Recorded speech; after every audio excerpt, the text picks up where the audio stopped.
Амен. Дейді ұшқынды. Дейді. Больницада жаттық, номер 1 қалалық. Сол жақта бізге жаңа ДЦП деген диагнозды қойып берді.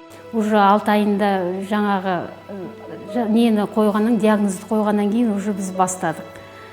Бізге ауыр тиді әкесі екеумізге. Бізде неужели біздің баламыз осындай сал ауруына шалдықты дегендей. Біз ойлаған жоқ, біз оны 10 күн жатып больницаға шығамыздағы, сонымен жазылып кетеді деп ойладық қой баламызды.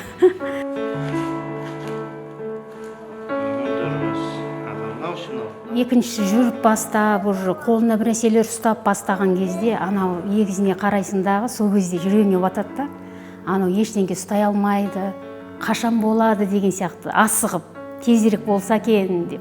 Егізі болғаннан кейін сұраймыз ғой, сенің арманың не деп, өзінен өзі бұлдырлап отырады да бүйтеді. Мама, менің арманым не, айтайын ба дейді. Айта қойшы, арманың не десе бүйтеді. Менің арманым Бексұлтан жүріп кетсе екен дейді ғой. Папасына ауыр тиді, шыны керек. Папасы күні-түні қолына алып, бетіне қарап жылап отыр. Ішінен тынып не істеп отыратын кездерде бұл.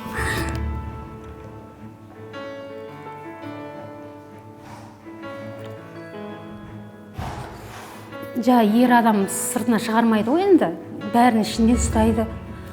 Біз әйел адам болғаннан эмоцияға берілеміз.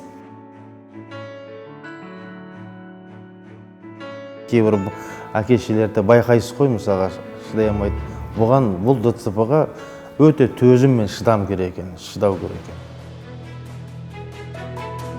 Мен жаттығын жасап отырсам, қарап жатты да Бексұлтан. Қарап жатып кетеді, мама, шаңғымен не қылдыратын, секіріп бүйтіп, секіріп ойнайды, фристайл дей ма? Сондай түрінен, спорттың түрінен соны көрсетіп жатқан, соны қарап жатып кетеді.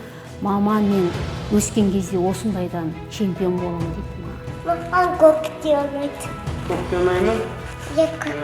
Ол көктің қасында тұрамыз. Кет көкі. Әр адамның ішінде бір жарық сәуле бар. Бастысы, оны сөндіріп алмау керек. Қамқорлық, жанды жылытатын қолдау.